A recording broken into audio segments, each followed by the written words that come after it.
Hey, good afternoon. Hope you are staying cool if you are in the Seattle area here this week. On top of that, we got a lot of hot news in the markets as well. We've got a lot of infrastructure talk as kind of the talk of the town here this week, and get ready for the jobs. That's the focus coming up here soon. My name is Brandon Steele, financial advisor with Mainsail Financial Group here in Bellevue. And our goal is just to bring you kind of the market updates, weed out some of the noise, and bring you what's really important in a quick, digestible video each week. So we hope this is helpful. Please do like, subscribe, and make sure you can catch up each week as we bring this information to you.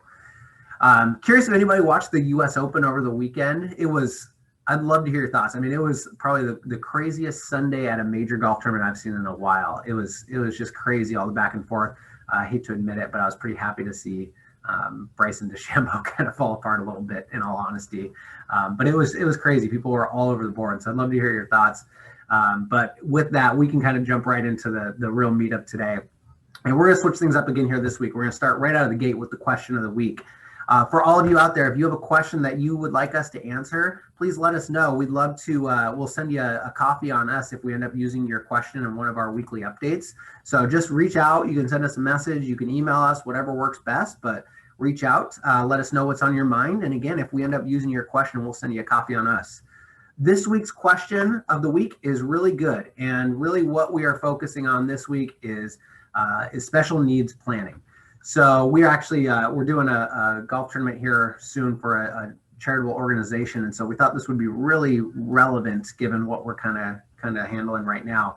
And for anybody who has family members, who has loved ones, who have any sort of special needs considerations, you know how it can add an extra level of complexity around financial planning. You know, obviously you've got to worry about your own retirement and estate planning and all the above. But on top of that, you got to think about some of the considerations for those loved ones.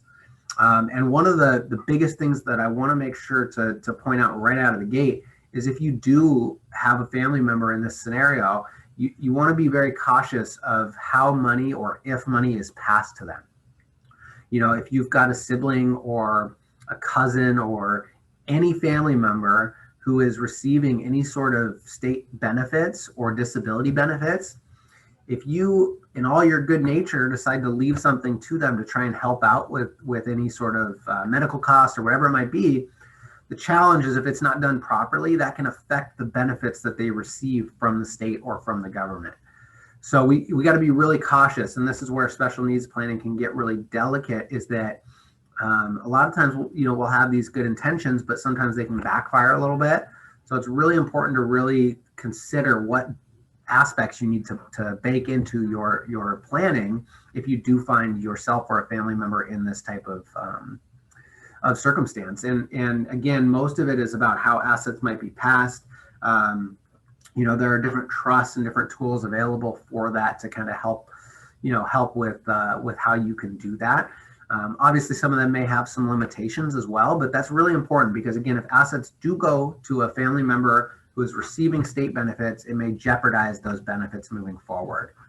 So just want to point that out. Obviously, if you have any questions, we'll actually share the link to a post here as well in case that's helpful. But let us know. We'd be happy to send that over to you also in case you do have some more questions on some of the more ins and outs of the special needs considerations. So hopefully that's helpful. Let's get into the market updates of the week now as well. First off, I want to start by prefacing that there was some big news out there this week, but really it's a lot of build up to what's to come next week. So stay tuned. Next week's going to be pretty interesting, I think. The very first thing I want to touch on is Tuesday we had existing home sales come out about 5.8 million, which was a little bit higher than expected, but nothing really to look too far into. But Fed Chair Powell actually testified as well that day on the COVID concerns and how things were handled. I don't think there was a lot that came out of it. Obviously, anytime Powell is talking, we want to pay attention, but I think he basically just reiterated everything that he had talked about last week. So if you haven't seen that video, check out last week's video and you can kind of catch up on Powell's press conference there last week. Just yesterday on Wednesday, we had new home sales come out at about 769,000, which was slightly less than expected. Again, I don't think anything worth reading too far into, but just to give you the update. And then it was very interesting what happened the last 2 days. So on Wednesday, just yesterday, The big news was that Biden's infrastructure deal was shut down. They couldn't come to an agreement. Nothing was going to happen. And then, what came next was today, the big news was that there was a bipartisan agreement on this infrastructure bill. So they haven't released at this point, 3:00 here on Thursday, they haven't released much information other than that. But it is something to really pay attention to, and something that, could have some implications in the market.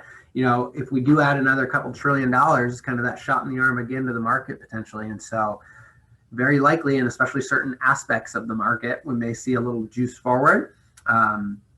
Obviously, the challenge will be how that gets unraveled as we kind of get through all that spending and what that means long term.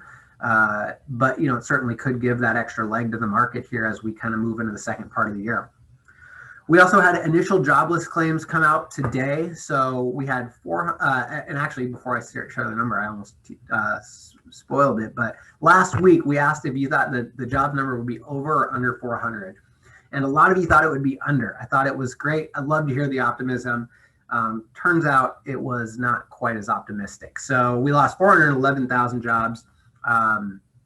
So now 2 weeks in a row of kind of going the other way, are we starting to lose steam? I don't know. It's a couple weeks of data to say that. So it's hard to pinpoint that that's the case here in just a short period of time. But what I think it really shares is to start watching in the next week.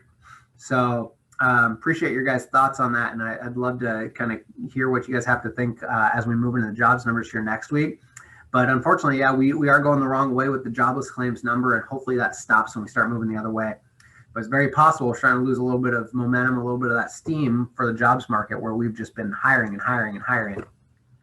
And next week, I think will really be the kind of tell of that. So next week, we've got, Friday, we have personal income and spending coming out. But more importantly, as we move into the end of next week, we've got jobs numbers, the ADP and the non-farm payrolls for the month of June. So pay attention to that. That is going to be very, very important, I think, at this stage of the game.